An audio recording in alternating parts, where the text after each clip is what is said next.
So these are some pretty interesting smart glasses, a different approach than other things I've had exposure to. These are some of the most minimal that I've seen, and the approach here is to have a minimalistic display that's inside the lens that can't really be seen very well by the outside world, but can be read by the individual who's wearing them. So you can do things like navigation. It has some basic AI through the likes of ChatGPT where it can read out results. You can use it as a sort of teleprompter if you want to have information displayed that you can reference. Of course, you can also see persistent things like the weather, your agenda or schedule, and your notes, all superimposed inside of the lens that you're looking through. So they're called even realities, the G1, and actually this is the clip so that you can turn them into sunglasses as well, but this won't obscure any of the information that you're seeing or reading from the glasses themselves. Now the way that this display works, it's kind of like a green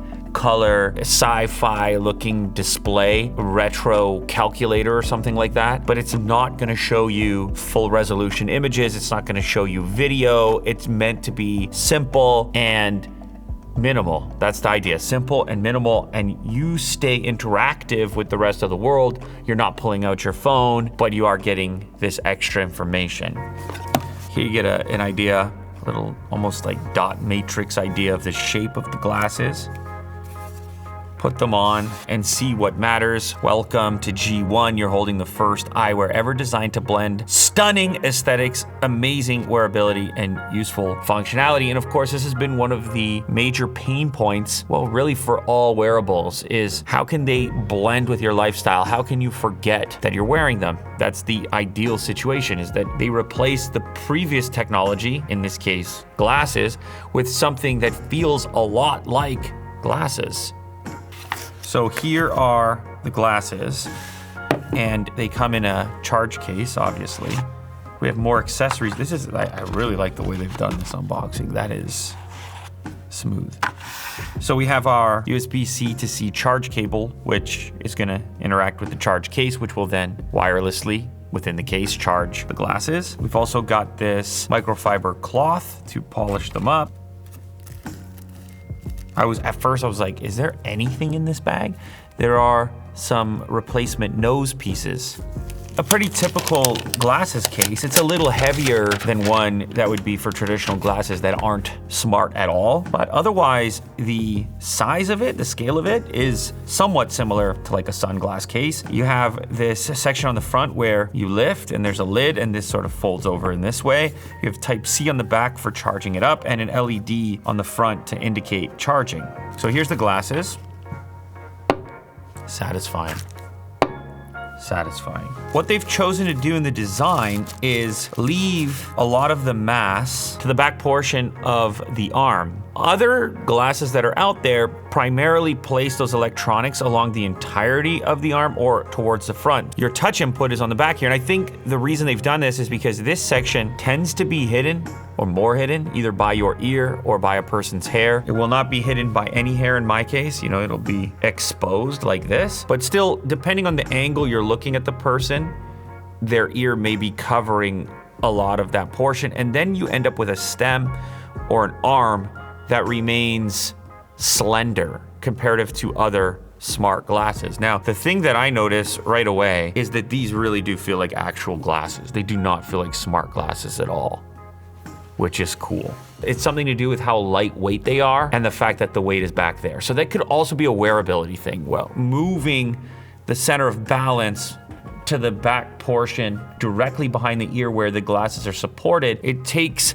some of the weight away from the bridge of your nose or from like the squeeze factor of the glasses in general. Arguably the most comfortable smart glasses. I start to understand why they've gone for a simple or minimal approach to say, let's not try to do everything, let's just do this one thing as far as the displays are concerned. Now, these are turned off at the moment, and I can't even tell you where the display sections of the lenses will be. It just looks like I'm looking through clear lenses at the moment. But when I look at the camera reflection, I can kind of, depending on the angle, pick up the fact, there we go, that there are going to be displays in there. Before I boot these up, let's take a quick look at the clip-on to turn this into sunglasses. Clip-on unit, and I've never actually used any kind of, yeah, I haven't really used a clip-on scenario before, but that's how that works. You can kind of look Morpheus-like.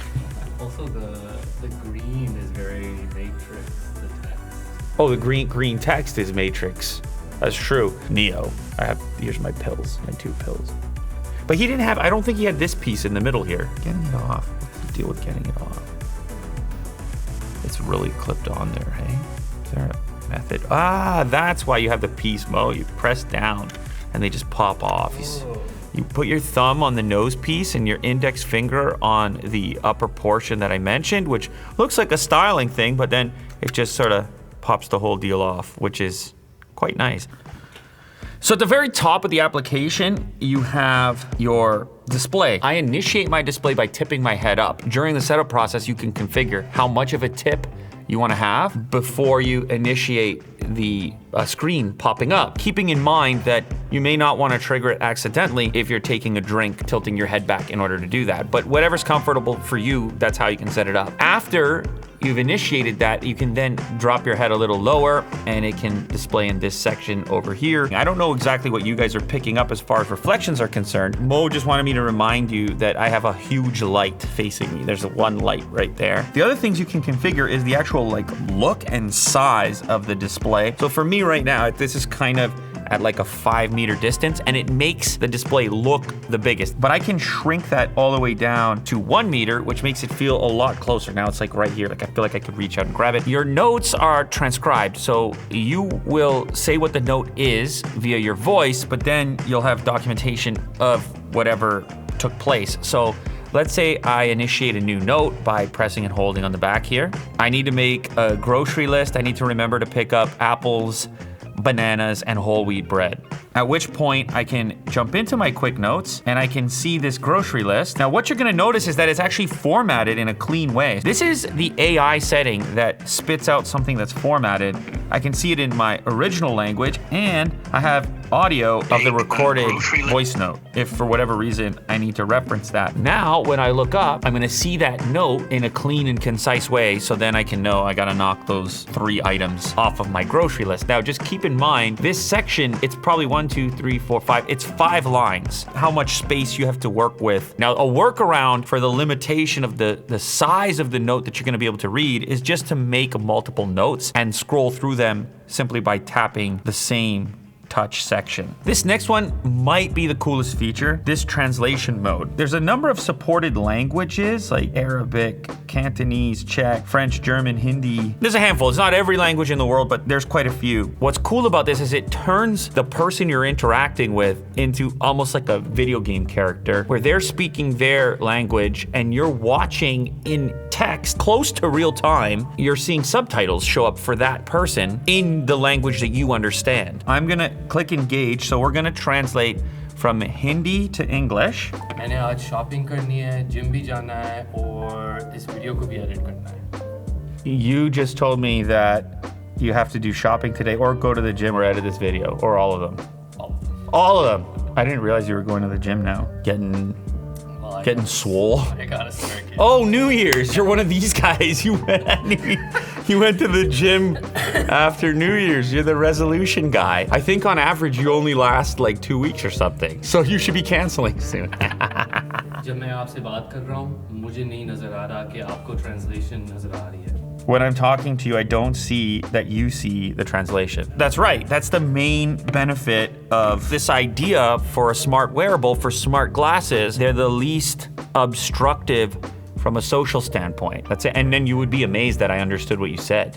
Because I would have, maybe I had this in my pocket and I'm like, oh, thank you. Now, navigation is not for driving. It could be a safety thing, I don't know. But anyway, for the time being, it looks to me that it's walking or cycling. So basically you're seeing a line drawing of your next steps. You will see an arrow as well, where to turn, and it does seem more tuned for ground level navigation. This could be good if you're in a new environment, if you're a tourist and you don't want to be obstructed by your phone's presence. You want to put in your destination, walk smoothly there, and not look like you have no clue where you are. This next one is also pretty cool. This is called Teleprompter. This has a number of settings where you can utilize AI to scroll your text. You can set up your words per minute, how quickly you want to move through a document, and you can have a countdown or no countdown. I can go ahead and click start. I'm not going to look at this phone. Welcome to G1. You're holding the first eyewear ever, designed to blend stunning aesthetics, amazing wearability, and useful functionality. I don't know if they could probably tell that I was reading, no?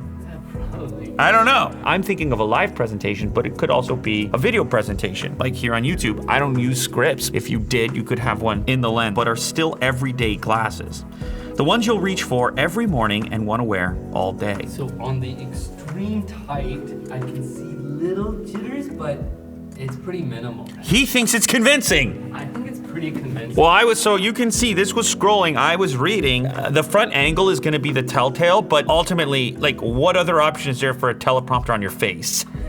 So we've got notes, translation, navigation, teleprompter. We have AI, but they put it in beta. For me, this AI is currently too slow. It's taking a while to load. It does work, but it takes a while to load, so much so that I wouldn't personally use it at the moment. Obviously, it's something they're working on since they've labeled it as beta. And then lastly, we have our dashboard, which this is probably the thing you're gonna look at the most. Status, calendar, your notes, stocks, or news. I have the news set up right now. And if you click on news, select which categories of news you might want to see there. If you click on stocks, it would be the same. It's pretty wild. I mean, if we've got these now in 2025 and they're this small, maybe we're closer than we thought.